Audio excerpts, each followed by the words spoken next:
መንገዶች ሁሉ ባዶ ሆኑ። ሰላም ሰዎች እንደምን አደራችሁ? ወደዚህ ውጡ።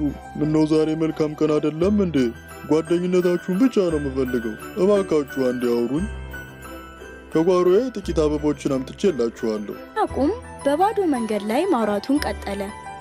ልክ ጭራቁ መናገር ሲጀምር በሮች መንገጫገጭ ይጀምራሉ። እቃዎችም ከመደርደሪያ ላይ መውደቅ ጀመሩ። እንደ እውነቱ ጭራቁን በጣም ጮክ ብሎ ነው የሚያወራው። ወይ ጉድ! ጭራቁ እያጋሳ ነው። በዚህ ጩኸቱ ጣራውን መገነጣጠሉ እኮ ነው። ጭራቁ በጣም ስለሚጮህ የመንደሪቱ ነዋሪዎች ጆሯቸውን ደፈኑ። ከሁለት ሰዎች በቀር ምን እንደሚል የሰማ አልነበረም። አንደኛዋ አናሊሳ ናት፣ ምክንያቱም የዛን ቀን ሸለቆ ውስጥ ስለነበረች መስማት ትችላ ነበረ። ሌላኛው ደግሞ ነጋዴው ቦልፍ ነው። ነጋዴው ቦልፍ የጆሮ ችግር ስለነበረበት በጣም የጮሁ ድምጾችን መስማት ይችል ነበር።